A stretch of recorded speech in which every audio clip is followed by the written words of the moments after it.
for Stun Purple and the Mamba and JP, a legendary encounter we didn't expect to see. Yep, Omega with the Ling. Again, they have the they have the mobility advantage when it comes to the Matilda and the Ling versus Echo. But what Echo has is the sheer early game pressure that the Karina, Natalia, and Julian can bring to the table. Yes, pretty good movements here from Echo early on, maximizing Fremar TP's capabilities to really pressure in the early game. That's a classic 3-Mar pick. It is. I just realized it. Shades of him, going 1v4, 1v5, throwing up recalls against Aura Philippines. Once was called by Echo. That was amazing. Wow, history. Look at this. Basically, he faced this team before. He faced the team that he is on right now. Yep. The very same house. I just realized we're back to the Esmeralda Uranus matchup. Oh, you just realized. The immortal battle, the eternal battle. Eternal battle. The no camera lane. You don't need it. You don't need it. We don't care Nothing's about that gonna happen. right Even if the Natalia roams to that area, again, nothing happens. Good swaps there, of course. Both junglers keeping very close eye on the top side, or not both junglers actually. I just remembered. Chaknu's actually the one who is in the middle, keeping a close tabs on Curtizi, getting a lot of pressure from Ryzen. Has to force that enhanced sword. Get out of there alive. Yeah, but here's the thing. Curtizi doesn't have to go home. Julian, despite the back-to-back-to-back nerfs, is still very sustainable. I love the sustain on this guy. You just got to go enhanced Scythe. You got all the lifesteal that you need early on. Outplayed on our bottom lane, facing against the Phoveus of Keldra. So this is going to become a problem for Echo come the mid-game, because the Phoveus will have more gold and also more pressure to the 1-1 and outplayed. Yep, and this is a lot of pressure being given over by Omega around the turtle so that they can take that bottom first blood. So is that a trade that you'll take? It's turtle for first blood. This puts Echo at about maybe 200 gold ahead. What do you think? I mean, if you're Omega, you've checked all the boxes. If you're the Ling, you don't want to be contesting purples against the Karina. So if the Karina is going for the turtle, you go for other objectives. Either you go for kills or you don't contest turtle and get your farm, because you don't want to be losing that early game steam for the side of Omega. So, and now they pressured the 1-1 as well, but Echo, they have their own answers. And again, once more, Echo, you did it to us, we can do it to you as well. Easy kills here.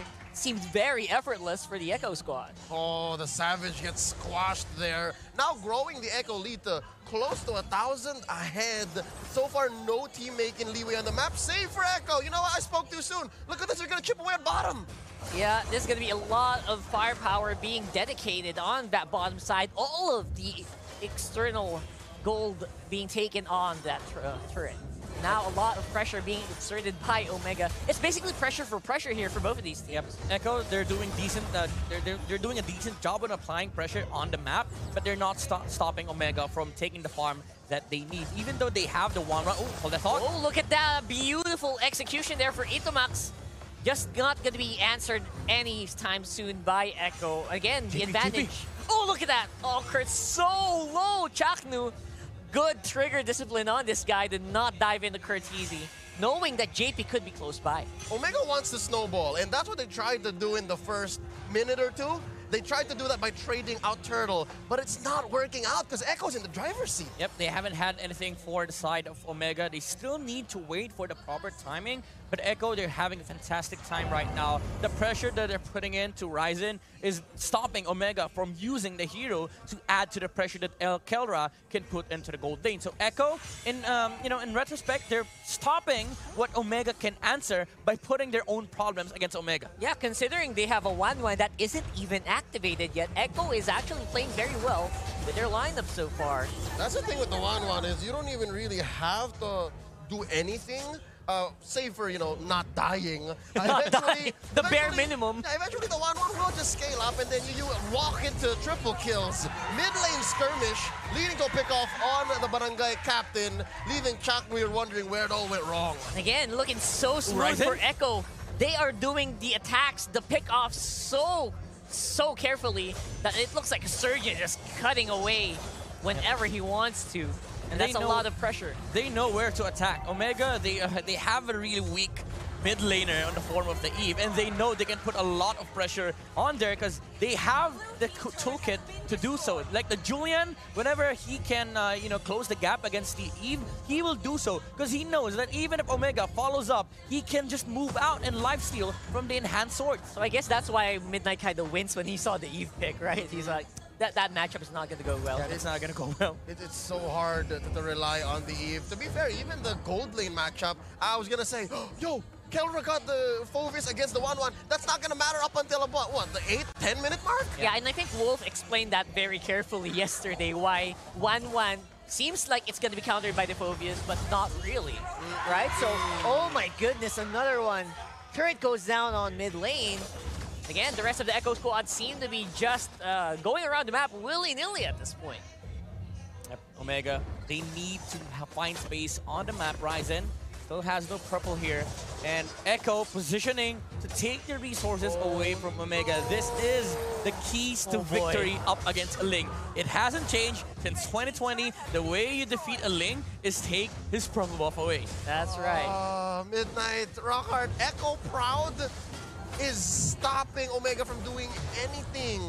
The MSC champion squad, man. Yes. This is so interesting. Red like a bolt. Look at this. Trimar is walking into Ryzen's orange. Classic free Martisi, by the way. Eating out of his own plate.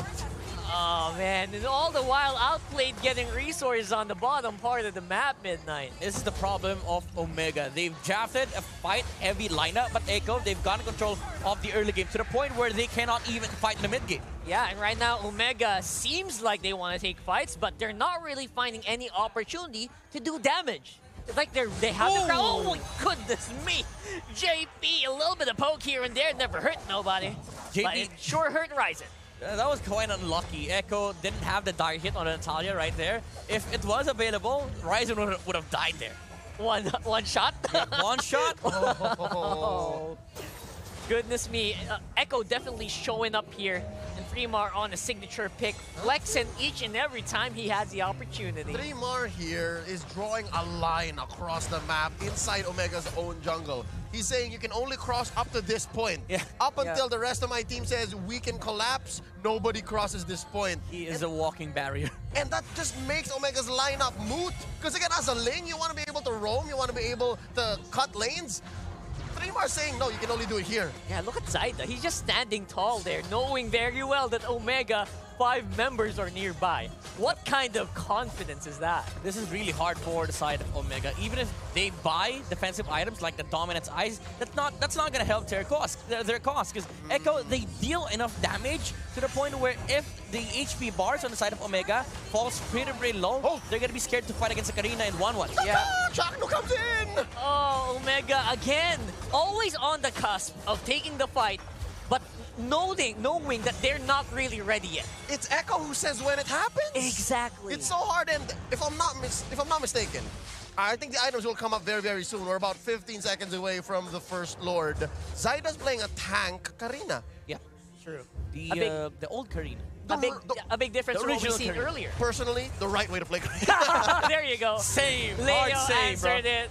I don't like seeing mage Karinas. It's so easy to burst down, and you're useless in the late game. So did you have a lot to say earlier when you saw the...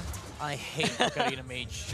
Yeah, the Karina Honestly. mage earlier. I mean, if I'm playing against Karina mage, I'm happy. Because I know I have a late game against him. That's true. It just shows how much damage Echo has. Look at this guy! As we were going on a tangent about tank Karina, they took Lord. Yeah, and the tank, free Martisi in your face. Who needs a tank? You have Trimar. Oh boy. The statement this is giving, the mindset that this is giving to Echo. It's the barrier that Leo has been talking about. Nope, you're not allowed. Nope.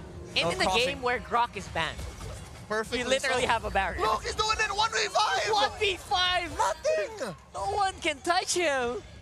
What is this game? This is Season 7 3 Martisi. If you remember, the Uranus that he used back then looks exactly the same. Like, no one has been able to touch 3-Mar from the side of Omega, even if they buy items. Like the Dominance Eyes, it's not going to help your cause. Echo, they still use the Uranus as a walking barrier as they just completely take the resources away Look from at Omega. this. Free Martisi and a Lord. No fear at all in the eyes of this guy. Now, what's gonna happen here for Omega? They are playing so passively. What? What? Dude! Oh, We got some Kaká movement here. Nothing, so look. far. What? with impunity, he walks in and out of the opponent's base. This is madness. 3mar. I don't know, man. I don't know. At this point, there's nothing to say. It's little just the speechless. Uranus. 3mar. Yeah, just 3 more. Yep. I'm kind of worried The for one-man show. whoever does the post-game analysis. Like 3 more. Just more, write the 3 words more 3 over and more over again. on the telestrator. That's it. Mr. Serafico, explain yourself. Look at the item build. Just 3 items, all it takes, man. Dominance, Ice, Canon Talisman, Oracle. That's it. Those 2 slots are left for Bravado, basically. That's and it. he seems full item. Yeah. Again, this is really problematic for Omega because you're itemizing to deal with the Uranus, but look at the item of Phobius. He doesn't really have any defensive items. Yes, you have raw HP, but guess what? Echo, they have Shred, they have the Julian, and when your HPs falls low, they have the Karina. And you can't even stay inside a fight for too long because you're gonna be in the face of the 1-1. Karina's also shredding right now, as well as the Natalia. Look at the damage being given to Ryzen. That explains perfectly well why why OMG is just not happy to take fights. They know that JP can whittle down anybody on the front in a matter of seconds. This is how far ahead Echo is, right? Save for the fact that 3mar can go wherever he wants. Outplayed is so farmed that he can afford to buy Athena Shield. But right now, Omega says, we've had enough. Let's give it a try. Let's see what we can do against 3mar TC. Goodness. But the TP is back. No, no, no, sir. Mr. Serafico goes where he wants. The layers of skills that Omega used, 3mar answered perfectly. Chakno went in for the circling ego, but the ultimate was there from 3mar, didn't even use the sprint. And he was like, okay, you layered the stuns, I have 1 skill to deal with you. And I'll just walk away. And I was looking at the camera, the player cam, he was smiling. He was so happy with that. And the last moment, this is really crucial, it's a little detail, but he walked in the middle of the blades. Like Nothing. Nothing. You know, he tried to get the blades. No, Maybe I can dash. No, I mean, he went in the middle of the blades so that the bounce will not be directly under him. So if ever Ryzen goes through the other blade, he can just walk the opposite direction and it will not hit. That's another way to dodge the ult. That's one way. That is. Really smart. A very small thing where it's all about angles. And Yeah. the movement of the hero when you pick up the Tempest of Blades, that was beautiful. Yeah, I mean, it's small detail, but it's crazy to think that he's doing it in MPL against 5 heroes. And even through his debut, right, 3mar has always been like a huge genius when it comes to the XP lane. He's so much better. He's grown. Oh, this is, okay, no mobility on the Uranus. Yup, and now the rest of the Echo squad, they're roaring up on the top side with that Lord. Bottom is going to be defended very well by Omega, but then again, the question remains in the minds of everybody watching here. What's Omega waiting for? Surgical. Look at this. They took the inhibitor and they say, you know what, 3mar, continue whatever you're doing, whatever that is. You got this. I mean, at this point, Omega, you're dealing with the Uranus alone. Yeah, it looks like Not it's the going to Echo be squad. a big problem for Omega to handle. Outplayed is flying. Looks like, again, Omega will have the sustainability to survive, but Keller says, I am done. I am roaring, and he will be punished very hard with that. And again, that's going to be 2 down. 3 left to defend for Omega. What's Echo going to do with this? Not a single take from Omega. Echo can do whatever they want at this point. They're so happy. They're so clean. One of the cleanest games I've seen today. And that's going to be Echo just whittling down the defense of Omega. No answer whatsoever. Very one-sided game going over to the Proud Squad. Under 15 minutes. Under 15 minutes, that's all it took. Oh my goodness. That was decisive. That was surgical. That was clean. Super. I'm on a high right now. What? Witnessing that game, quite